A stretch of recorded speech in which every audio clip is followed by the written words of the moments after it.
celom Slovensku rastú nové továrne a závody ako huby po daždi. Taktiež v Žiari nad Hronom sa majú čím pochváliť. Toto je prvá československá továreň na výrobu hliníka. V rotačných peciach postupne sa mení maďarský a náš bauxit na kysličník hlinitý. Celý závod je vysoko mechanizovaný. Tento biely prášok, kysličník hlinitý, rozpúšťa sa silnou elektrickou žiarou na tekutý hliník. Na povrchu taviacej peci neustále sa vytvára silný krunier strusky, ktorý sa musí preraziť občas zbíjačkou.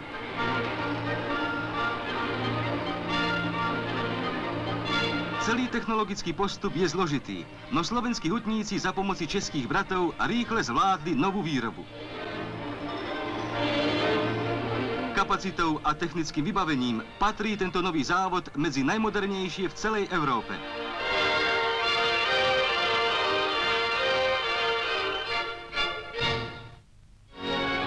Od Krpeľanskej priehrady až po Sučany belie sa táto krásna betónová diaľnica. Zatiaľ, čo teraz chodia tu autá, už o mesiac sa budú týmto korytom valiť vlny váhu na druhý stupeň Hornovárskej kaskády. Tieto práce podstatne urýchlili mnohé záväzky k 11. zjazdu komunistickej strany Československa. Tak napríklad montéri z ČKD Praha sa rozhodli, že turbogenerátory budú vyrábať elektrickú energiu o celé 4 mesiace pred stanoveným termínom.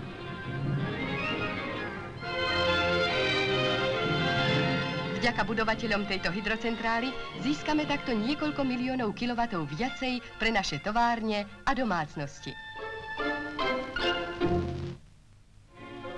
V Radvaniciach pri Ostrave majú veľmi zaujímavú školu. Miesto maličkých žiakov zasadli do lavíc bývalí baníci a miesto pionierských šatiek majú za sebou 8 rokov zornej práce v baniach. A toto nepatrí do parašutistickej výstroje. Je to dýchací prístroj pre záchranné služby. Možno poznávate niektorí, že sú to chlapci z hlavnej banskej záchrannej služby, ktorá zasahuje na celej Morave a Slovensku.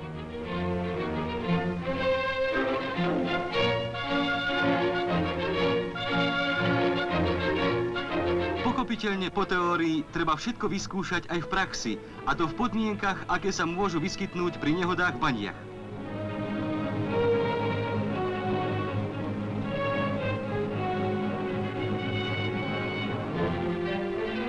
Takto nacvičujú stavby pieskových zatarasov a tehelných prekážok. Pritom to nesmie chýbať ani dusivý a slzotvorný plyn, ktoré niekedy vznikajú pod zemou. Ale i tak je mužstvo veľmi dobre pripravené, veď ich stanica patrí medzi najlepšie na svete.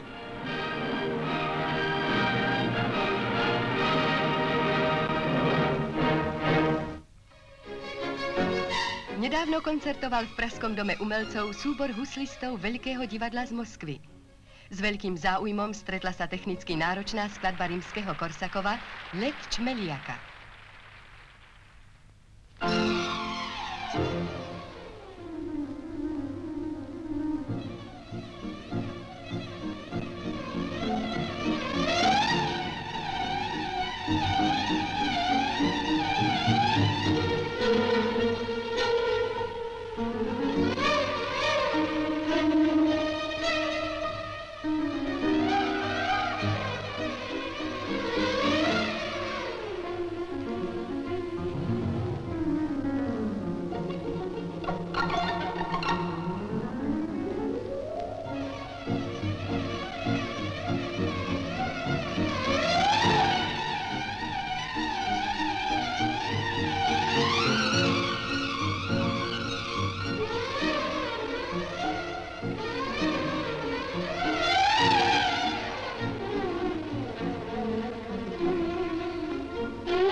Nezvyklé zloženie a jeho brilantná súhra bola pre pražských poslucháčov príjemným spestrením hudobného lístku.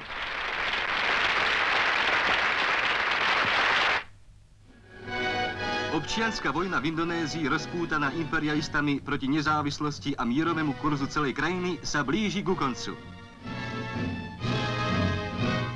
Vládne jednotky likvidujú posledné strediská povstalcov na Sumatre.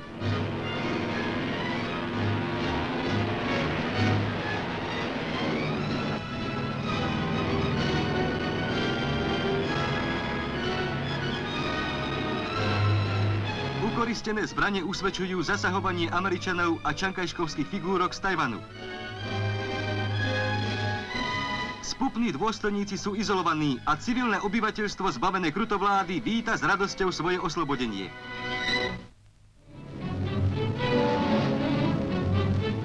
Nedozierne piesočné diaľavy Sahary ožili nezvyčajnými návštevníkmi.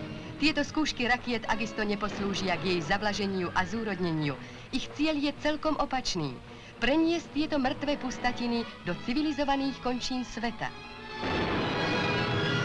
Francúzski dôstojníci si k tomu vybrali skúsených partnerov. Západonemeckí militaristi pokračujú tu s Francúzmi v skúškach, ktoré prerušila Hitlerovi porážka v druhej svetovej vojne.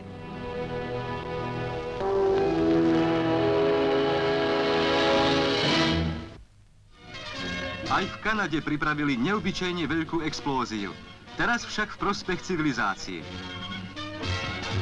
1000 tón výbušného materiálu uložili v hĺbke podmorskej skaly Ripple Rocku, ktorá je odpradávna zradným nepriateľom tadielto plávajúcich lodí.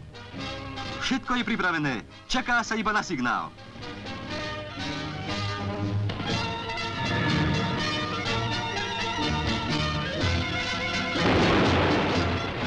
Zásluhou filmárov, ktorí tu pochopiteľne tiež nechýbali, môžeme vám teda ukázať i tento obrovský výbuch. A od tohto okamihu je plavba pre lode bezpečná.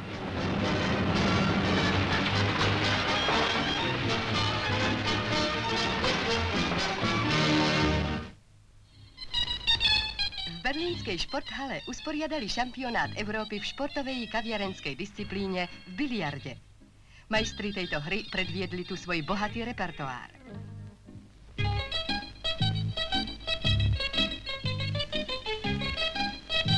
Belgičan Ververs si už po 4. raz odnáša titul európskeho hráča číslo 1. Jeho rana je skutočne vynikajúca. Sekundy týždňa. Československo. Medzi 10 000 taktiež športovcov, ktorí čakajú na výsledky športky, bol aj Jindřich Kocek z Jedlovej pri Poličke. Dlho nič a zrazu sa mu v rece roztrhlo so šťastím. Odovzdal 10 tiketov. Držte sa. Vyhral 1 prvú, 2 tretie a ešte 1 štvrtú cenu. A nám zas nevyšla.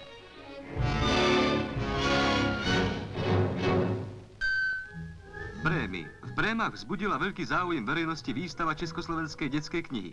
Na celom svete je známa vysoká úroveň našej knižnej grafiky, ktorá sa teraz výrazne uplatňuje aj v edíciách pre deti.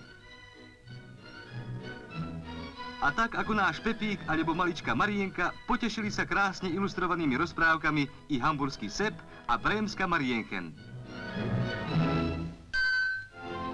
Francúzsko. Tisíce Francúzov prichádza každý rok na normandské pobrežie, aby boli svedkami dramatického zápasu Sény s morským prílivom.